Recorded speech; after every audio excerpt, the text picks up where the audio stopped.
তত্ত্বাবধায়ক সরকার বাতিল করা ছিল আওয়ামী লীগের দীর্ঘ সময় ক্ষমতায় থাকার পরিকল্পনার অংশ, প্রতিবেদন জমা দিয়ে বললেন জাতীয় নির্বাচন তদন্ত কমিশন প্রধান। নির্বাচন ঘিরে আইনশৃঙ্খলা পরিস্থিতির এখনো উন্নতি হয়নি মন্তব্য বিএনপির। ২-১ দিনের মধ্যে আসন সমঝোতার কথা জানালো জামায়াত। সংস্কারের নামে অন্তর্বর্তী সরকারের জারি করা অধ্যাদেশগুলো লক্ষ্যভ্রষ্ট হয়েছে, আমলাতন্ত্রের কাছে আত্মসমর্পণ, টিআইবির মূল্যায়ন।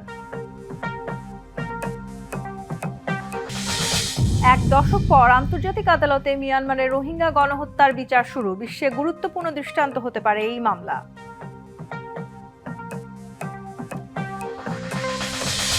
আইসিসির পর্যবেক্ষণ প্রমাণ করে ভারতে বিশ্বকাপ খেলায় নিরাপত্তা ঝুঁকি আছে। শ্রীলঙ্কা পাকিস্তানে ম্যাচের সমস্যা নেই বাংলাদেশের।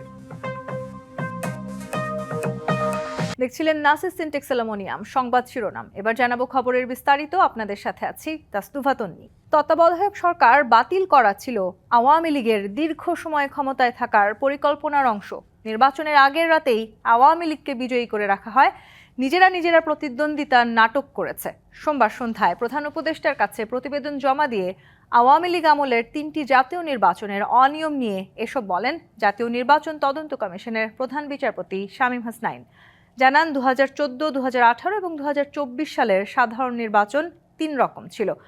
মামলা হামলা দিয়ে অন্যদের দমন করা হয়েছিল। ৩ নির্বাচনেই রাতের বেলা ভোট সম্পন্ন হয়। দুর্নীতির উদ্দেশ্যে রাষ্ট্রীয় অর্থ ব্যয়ের জন্যই ইভিএম মেশিন কেনা হয়, যার মূল হোতা ছিলেন শেখ হাসিনার নিরাপত্তা উপদেষ্টা তারেক সিদ্দিকী।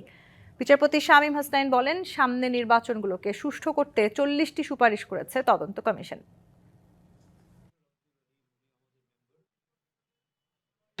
যখন দেখা গেল যে ইলেকশন নন পার্টিসিপেটরি হয়ে গেছে, আর কেউ আসছে না, তখন ভায়োলেন্সটা বেড়ে গেল। ওই সময় ওই মামলা শত মামলা দেওয়া হলো, তাদেরকে কাউ অ্যারেস্ট, গুম, এই সমস্ত শুরু হয়ে গেল। তারপরে আপনার ওই যে কোর্টে গেলে জামিন দেওয়া হতো না। তার মানে judiciary was also an active participant, silent participant. আইনশৃঙ্খলা পরিস্থিতির এখনও উন্নতি হয়নি। লুট হওয়া অস্ত্র উদ্ধার নিয়ে সাংবাদিকদের প্রশ্নে এমন মন্তব্য করেছেন বিএনপির মহাসচিব মির্জা ফখরুল ইসলাম আলমগীর। তবে নির্বাচন কাছাকাছি হলে পরিস্থিতি ভালো হবে বলে আশাবাদী তিনি। এদিকে নির্বাচিত সরকারের উপর শ্রমিক ইশতেহারের দায়িত্ব পড়বে বলে মন্তব্য করেছেন দলটির স্থায়ী কমিটির সদস্য নজরুল ইসলাম খান। স্বাগত জানাই আজকের এই অনুষ্ঠানে। রাজধানী চিনমোচি সম্মেলন কেন্দ্রে national advocacy alliance for workers rights শীর্ষক সেমিনারের আয়োজন করা হয়। এতে যোগ দিয়ে বিএনপির স্থায়ী কমিটির সদস্য নজরুল ইসলাম বলেন, আগামী নির্বাচনের মাধ্যমে যারা ক্ষমতায় যাবে তাদের ওপর শ্রমিক ইশতেহার বাস্তবায়নের দায়িত্ব বাড়বে। আর যুক্তরাষ্ট্রের বাড়তি শুল্ক আরোপ নীতির সমালোচনা করেন দলের আরেক নেতা ডক্টর আব্দুল মঈন খান। যারা দীর্ঘদিন ধরে গুরুত্বপূর্ণ ভূমিকা পালন করছেন এবং শ্রমিকদের স্বার্থে যারা দীর্ঘদিন ধরে কাজ করে চলেছেন, তাদের সবার সাথে আলোচনা ক্রমে এই শ্রমিক ইশতেহার প্রণীত হয়েছে। নির্বাচনের মাধ্যমে যারাই রাষ্ট্র পরিচালনার দায়িত্বে আসবেন, এই শ্রমিক ইশতেহার বাস্তবায়নের গুরু দায়িত্ব তাদের উপর বর্তাবে। যে কর্মকাণ্ড চলছে ট্যারিফ নিয়ে, কিন্তু এই যে ট্যারিফের খেলা যে চলছে, আমি খোলাখুলি বলবো যে আজকে ধনিক রাষ্ট্র যারা পৃথিবীতে রয়েছেন, তারা নিজেরাও বুঝতে পারছেন না যে এই ট্যারিফের খেলায় কিন্তু আলটিমেটলি তারাই পরাজিত হবে। এদিকে ঠাকুরগাঁওয়ে নিজ বাসভবনে আসছে নির্বাচন এবং নিরাপত্তা পরিস্থিতি নিয়ে কথা বলেন বিএনপির মহাসচিব মির্জা ফখরুল ইসলাম আলমগীর। আমরা এটাতে খুব উদ্বিগ্ন, কনসার্ন। বিশেষ মনে করি এটা সরকারের একটা ব্যর্থতাই বলবো যে তারা অস্ত্র উদ্ধার করতে পারেনি, এবং এখন পর্যন্ত আইন শৃঙ্খলা পরিস্থিতি সেই রকম একটা উন্নত হয়েছে বলে আমার কাছে মনে হয় না। তবে আমি আশাবাদী, আমি মনে করি যে নির্বাচন চলাকালীন সবাই সেটা ইমপ্রুভ করবে আরো, এবং একটা ভালো অবস্থায় আসবে। দেশে যা কিছু ভালো তার সবই বিএনপি করেছে বলেও দাবি করেন মির্জা ফখরুল। Rifat Tasnuva, DBC news. একদিনের মধ্যেই 11 দলীয় জোটের আসন সমঝোতা দৃশ্যমান হবে বলে জানিয়েছেন জামায়াত আমির ডাক্তার শফিকুর রহমান। দুপুরে রাজধানীর বসুন্ধরায় তার ব্যক্তিগত কার্যালয়ে ইউরোপীয় ইউনিয়নের নির্বাচন পর্যবেক্ষকদের প্রতিনিধি দলের সঙ্গে বৈঠকের পর একথা জানান তিনি। প্রশাসন ও গণমাধ্যমকে নিরপেক্ষ ভূমিকায় থাকার আহ্বান জানিয়ে শফিকুর রহমান বলেন, নির্বাচন সুষ্ঠু না হলে আকাঙ্ক্ষা পূরণ হবে না জনগণের। নির্বাচন সামনে রেখে জামায়াত আমিরের সঙ্গে বৈঠক করেছেন ইউরোপীয় ইউনিয়নের নির্বাচন পর্যবেক্ষণ মিশনের প্রধান পর্যবেক্ষক ইভার্স আইজাবস। জামায়াত আমিরের ব্যক্তিগত কার্যালয়ে অনুষ্ঠিত বৈঠকে জাতীয় নির্বাচন ও সমসাময়িক বিষয় নিয়ে আলোচনা হয়। আপনি ভোট দিবেন কিন্তু বৈঠক শেষে সাংবাদিকদের মুখোমুখি হন জামায়াত আমির, জানান শিগগিরই হতে যাচ্ছে জোটের আসন সমঝোতা। তারা জানতে চেয়েছেন আমাদের দল এবং আমাদের যাদের সাথে সমঝোতা হয়েছে ইলেকশনের জন্য আমাদের প্রস্তুতি কেমন, আমাদের এই সমঝোতা সম্পন্ন হয়েছে কিনা, না হলে কখন হবে। আমরা তাদেরকে বলেছি ইনশাল্লাহ আগামীকালকের মধ্যে এটা একটা ফাইনাল শেপ পাবে। এ সময় প্রশাসন ও গণমাধ্যমের সাম্প্রতিক ভূমিকার সমালোচনা করেন তিনি। বলেন, গণ অভ্যুত্থানের সময়ে সবার ভূমিকা মনে রেখেছে জনগণ। গণমাধ্যমের পজিশন, গণমাধ্যম এটা দলীয় মাধ্যম না, এটা মাথায় রেখে গণমাধ্যম ফাংশন করুক, সেটাই আমরা প্রত্যাশা করি। সমাজের দুইটা সেকশনকে 4 দিক থেকে 4D ডাইমেনশনে দেখতে হয়। একটা হচ্ছে পলিটিশিয়ান, তারা যেহেতু জাতিকে নেতৃত্ব দেবেন, আর একটা হচ্ছে গণমাধ্যম, তারা 4 দিক থেকে দেখবেন। তারা যদি এক দিক থেকে দেখেন তাহলে বাকি 3 দিকের উপর তারা ইনসাফ করতে পারবেন। দেশকে এগিয়ে নেওয়ার জন্য তারা সঠিক সিদ্ধান্ত দিবে। জনগণের উপর আমাদের 100% আস্থা আছে। বিভিন্ন জায়গায় দলটির নারী কর্মীদের হেনস্থা করা হচ্ছে উল্লেখ করে জামায়াত আমির লেভেল প্লেইং ফিল্ড নিশ্চিতের দাবি জানান। আমাদের বোনদের মায়েদের নির্বাচনী প্রচারণায় বিভিন্ন জায়গায় বাধা দেওয়া হচ্ছে, এমনকি হেজাব খুলে নেওয়ার ঘটনাও ঘটেছে। এর আগে সকালে চীনা রাষ্ট্রদূত ইয়াং ওয়েনের নেতৃত্বে একটি প্রতিনিধি দল জামায়াত আমিরের সঙ্গে বৈঠক করেন। Hasan Al Mamun, DBC news, Dhaka. সুষ্ঠু ও গ্রহণযোগ্য নির্বাচনের পরিবেশ তৈরিতে আইনশৃঙ্খলা পরিস্থিতির আরও উন্নতির তাগিদ দিয়েছেন নাগরিক ঐক্যের সভাপতি মাহমুদুর রহমান মান্না।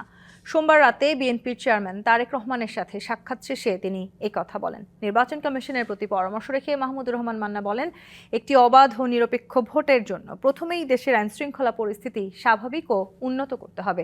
নির্বাচনে কোন আসন থেকে লড়বেন তা এখনো চূড়ান্ত হয়নি বলেও জানান তিনি। আসন সমঝোতার ভিত্তিতে জোট থেকে যে আসনে মনোনয়ন দেওয়া হবে সেখান থেকেই প্রতিদ্বন্দ্বিতা করবেন বলে জানান নাগরিক ঐক্যের সভাপতি।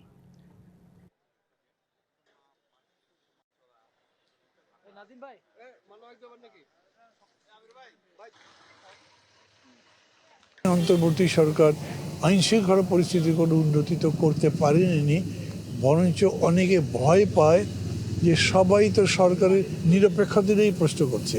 এখন যদিও সবাই কম, তবুও যতটুকু সবাই আছে তার মধ্যে চেষ্টা করা গেলে আইন শৃঙ্খলাকে দৃশ্যত আরও বেটার করা সম্ভব। আপিল শুনানির তৃতীয় দিনে ত্রয়োদশ সংসদ নির্বাচনে প্রার্থিতা ফিরে পেলেন 41 জন। 25টি আবেদন নামঞ্জুর করেছে ইসি। পাবনা 2 আসনের বিষয়ে নেওয়া হয়নি কোনো সিদ্ধান্ত। এছাড়া দ্বৈত নাগরিকত্ব জটিলতায় প্রার্থিতা ফিরে পাননি চট্টগ্রাম 9 আসনের জামায়াতের প্রার্থী AKM ফজলুল হক। সোমবার সকালে রাজধানীর আগারগাঁয়ে নির্বাচন ভবন মিলনায়তনে প্রধান নির্বাচন কমিশনের সভাপতিত্বে 5 সদস্যের পূর্ণাঙ্গ কমিশন তৃতীয় দিনের মতো আপিল শুনানি শুরু করে। যুক্তরাষ্ট্রের নাগরিকত্ব বাতিলের নথি জটিলতায় চট্টগ্রাম 9 আসনের জামাত প্রার্থী AKM ফজলুল হকের আপিল নামঞ্জুর করা হয়েছে। নির্বাচন সুষ্ঠু না হওয়ার শঙ্কা প্রার্থীদের। আমাকে রিটার্নিং অফিসার 10 জনের স্বাক্ষরের 9 জন ঠিক আছে, একজন ঠিক নেই বলে যেই করেছি সেটা আমি প্রুভ করেছি, সে আমাকে স্বাক্ষর দিয়েছে, সেটা প্রমাণ দিয়েছি, আমাকে ইনশাল্লাহ বৈধ হয়েছি। আমার প্রস্তাবকারীর তথ্য ভুল হয়েছিল, উনি অন্য ভোটার এলাকার, যেটা আমি নতুন প্রার্থী তো আমার জানা ছিল না। এটা 7 তারিখ বাছাইয়ের সময় আমার এটা নামঞ্জুর করা হয়। তো এই নামঞ্জুর করছে যে US সিটিজেনশিপ আমার আছে সেজন্য। তো আমি ওখানে তো ডকুমেন্ট দিছি যে আমি এটা সারেন্ডারের জন্য অ্যাপ্লিকেশনও দিছি। এদিকে জাতীয় পার্টির ব্যারিস্টার শামীম হায়দার পাটোয়ারি মনে করেন, নির্বাচনে এখনো লেভেল প্লেইং ফিল্ড তৈরি হয়নি। ট্রাইব্যুনাল ন্যায় বিচারের জন্য সর্বোচ্চ চেষ্টা করছে, আইনের বাইরে তারা কোনো কাজ করছে না এবং সকলের ক্ষেত্রে সমানভাবে আইনটাকে প্রয়োগ করছে। রাষ্ট্র সরকার নির্বাচন কমিশনকে দেখাতে হবে যে যেসব দল নির্বাচনে অংশগ্রহণ করছে তারা এবং তাদের প্রার্থীদের এবং তাদের জানমাল এবং সম্পদের সুরক্ষা দিতে এই রাষ্ট্র সক্ষম। যে রাষ্ট্র এই সক্ষম না হয়, অক্ষম রাষ্ট্র সুষ্ঠু ভোট করতে পারবে না। আপিল নিষ্পত্তির শুনানি চলবে 18 জানুয়ারি পর্যন্ত। নির্বাচনী ট্রাইব্যুনালে নিষ্পত্তি না হলে সংক্ষুব্ধরা যেতে পারবেন উচ্চ আদালতে। তুষার আহমেদ, ডিবিসি নিউজ। গণভোট আগামী 5 বছরের জন্য নয়, বরং ভবিষ্যৎ বাংলাদেশের রাষ্ট্র ব্যবস্থা ও গণতন্ত্রের পূর্ণ প্রতিষ্ঠার জন্য অপরিহার্য হয়ে থাকবে। এসব কথা বলেছেন প্রধান উপদেষ্টার বিশেষ সহকারী অধ্যাপক ডক্টর আলী রিয়াজ। বিকেলে রাজশাহী মেডিকেল কলেজ মিলনায়তনে গণভোটের প্রচার ও ভোটার উদ্বুদ্ধকরণে বিভাগীয় মতবিনিময় সভায় এই কথা বলেন তিনি। আলী রিয়াজ জানান, রাষ্ট্র কিভাবে পরিচালিত হবে, বিচার বিভাগ, নির্বাচন কমিশন ও দুর্নীতি দমন কমিশন কিভাবে স্বাধীনভাবে কাজ করবে, এসব গুরুত্বপূর্ণ সিদ্ধান্ত জনগণের ম্যান্ডেটের মাধ্যমেই নিতে হবে। এ কারণেই গণভোটের আয়োজন।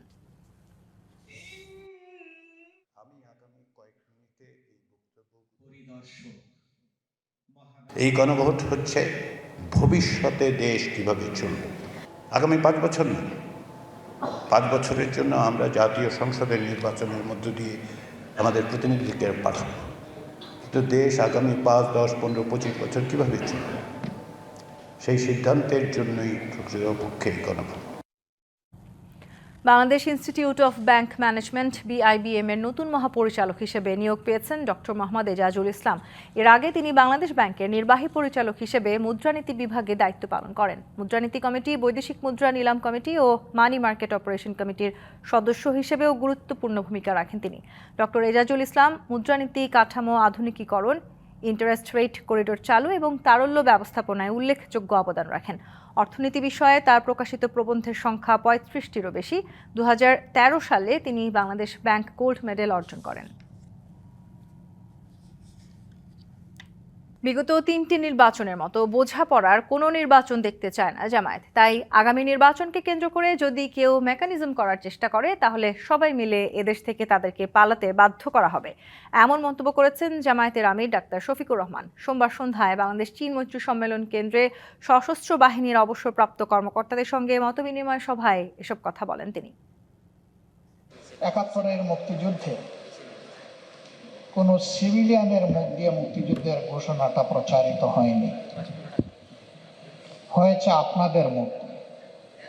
আপনাদেরকে স্যালিউট।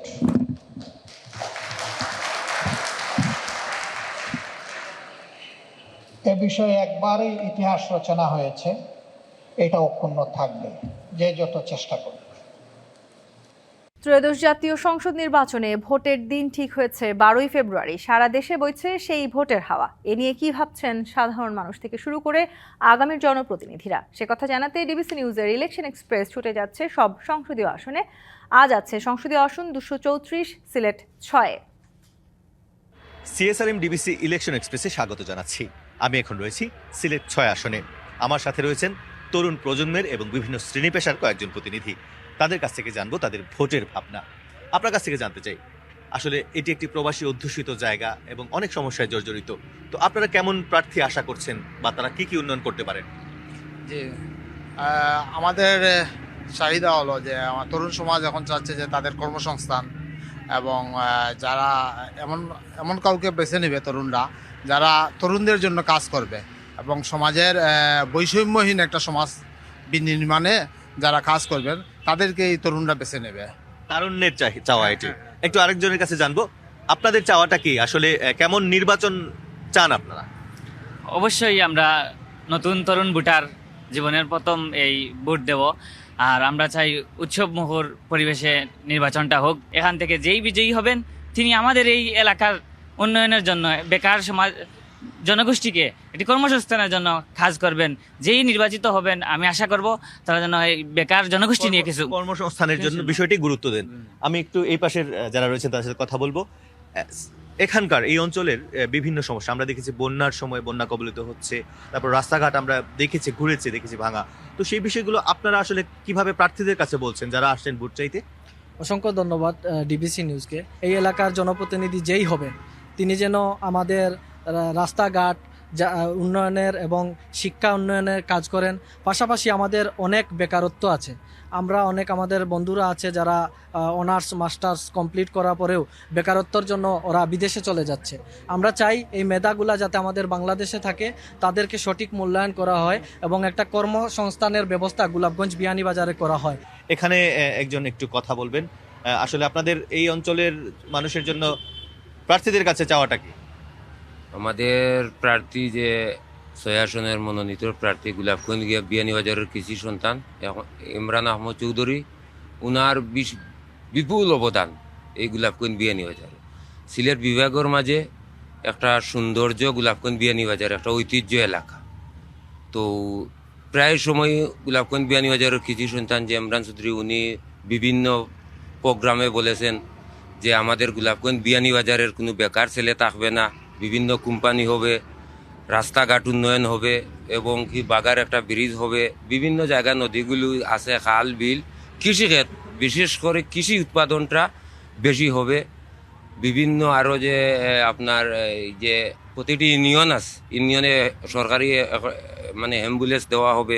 অর্থাৎ আপনি চাইছেন কৃষি ক্ষেত্রে, স্বাস্থ্য ক্ষেত্রে, শিক্ষা ক্ষেত্রে যাতে কাজ করেন নির্বাচিত প্রার্থীরা। দর্শক, CSRM ডিবিসি ইলেকশন এক্সপ্রেসে আমরা রয়েছি সিলেট 6 আসনে। আমরা সাধারণ ভোটারদের কথা এখন শুনলাম এবং আগামীকালকে আমরা থাকব মৌলভীবাজার 1 এবং 2 আসনে। ডিবিসি নিউজের সাথেই থাকুন, CSRM ডিবিসি ইলেকশন এক্সপ্রেসের সাথেই থাকুন। ঢাকা মহানগর উত্তর স্বেচ্ছাসেবক দলের সাবেক সাধারণ সম্পাদক আজিজুর রহমান মুসাব্বির হত্যার মামলায় দায় স্বীকার করে জবানবন্দি দিয়েছেন এক আসামি শুটার জিন্নাত।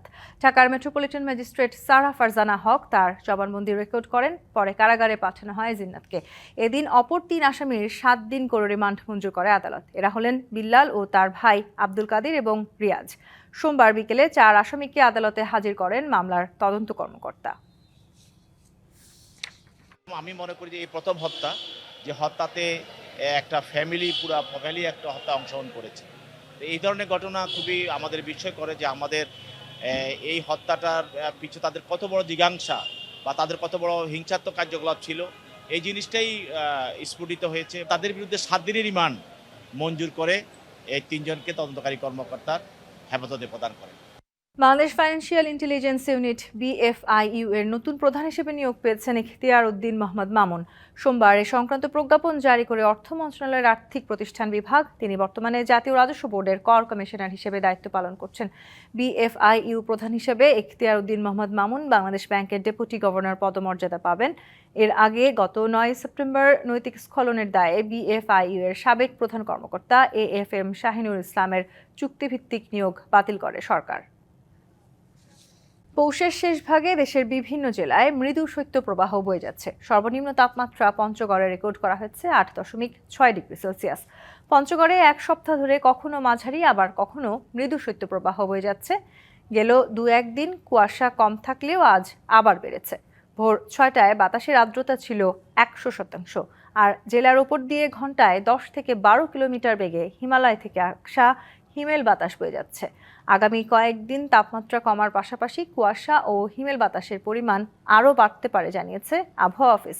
কুড়িগ্রামের ওপর দিয়ে বয়ে যাওয়া শৈত্যপ্রবাহের ফলে তাপমাত্রা ওঠানামা করছে 9 থেকে 10 ডিগ্রি সেলসিয়াসের আশেপাশে। দিনের বেলা অল্প কিছু সময়ের জন্য দেখা মিলছে সূর্যের।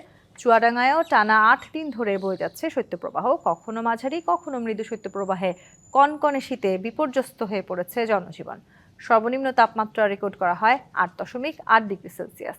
শীতের কারণে অনেকেই কর্মহীন হয়ে পড়েছেন, ব্যাহত হচ্ছে কৃষিকাজ।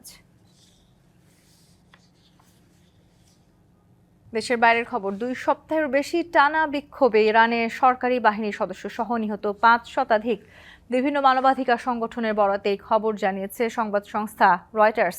বিক্ষোভ প্রশমনে অর্থনৈতিক সংস্কারের ঘোষণা দিয়েছে তেহরান। যুক্তরাষ্ট্রভিত্তিক মানবাধিকার সংগঠন HRANN এর বরাতে রয়টার্স বলছে, বিক্ষোভকে কেন্দ্র করে নিহতের সংখ্যা বেড়ে 538 জনে দাঁড়িয়েছে। নিহত ব্যক্তিদের বেশিরভাগই বিক্ষোভকারী। এদিকে গত বৃহস্পতিবার থেকে ইরানে ইন্টারনেট বন্ধ রয়েছে। মূল্যস্ফীতি ও আর্থিক দুরবস্থার প্রতিবাদে শুরু হওয়া বিক্ষোভ দ্রুত সরকার বিরোধী বিক্ষোভে রূপ নেয়। এদিকে বিপর্যস্ত অর্থনীতি ঢেলে সাজানোর প্রতিশ্রুতি দিয়েছেন দেশের প্রেসিডেন্ট মাসুদ পেজেকশিয়ান। রবিবার ইরানের রাষ্ট্রীয় টেলিভিশনকে দেওয়া সাক্ষাৎকারে তিনি বলেন, তার সরকার জনগণের কথা শোনার জন্য প্রস্তুত। একই সঙ্গে প্রাণঘাতী অস্থিতিশীলতার উৎসকে উস্কে দেওয়ার জন্য তিনি যুক্তরাষ্ট্র ও ইসরায়েলকে অভিযুক্ত করেন। অন্যদিকে নিহতদের স্মরণে 3 দিনের রাষ্ট্রীয় শোক ঘোষণা করেন তিনি। آذربایجان غربی، خراسان رضوی ভেনেজুয়েলায় সামরিক পদক্ষেপ সহ অভিবাসন কর্মকর্তাদের তৎপরতা বৃদ্ধির প্রতিবাদে রাস্তায় নেমেছে হাজারো নিউ ইয়র্কবাসী। বিক্ষোভকারীরা ট্রাম্প টাওয়ারের সামনে জড়ো হয়ে অভিবাসন প্রত্যাশীদের বিরুদ্ধে অভিযান বাড়ানোর বিরুদ্ধে স্লোগান দেন। আন্দোলনকারীদের অভিযোগ, এই নীতিতেই ভেনেজুয়েলার প্রেসিডেন্ট নিকোলাস মাদুরোকে আটক করা হয়। ট্রাম্প প্রশাসনের এসব পদক্ষেপ অবৈধ বলে নিন্দা জানিয়েছেন বিক্ষোভকারীরা। এদিকে জর্জিয়া অঙ্গরাজ্যের আটলান্টা শহরেও বিক্ষোভকারীরা জড়ো হয়ে অভিবাসন কর্মকর্তার গুলিতে এক নারীর মৃত্যু ও ভেনেজুয়েলায় যুক্তরাষ্ট্রের সাম্প্রতিক পদক্ষেপের প্রতিবাদ জানান। ডিবিসি সংবাদে এই ছিল এখনকার মতো। ডিবিসি নিউজের সংবাদগুলো পড়তে ভিজিট করুন dbcnews.tv আর ভিজিট করুন ডিবিসি নিউজের ফেসবুক পেজ এবং ইউটিউব চ্যানেল। ডিবিসির সঙ্গেই থাকুন।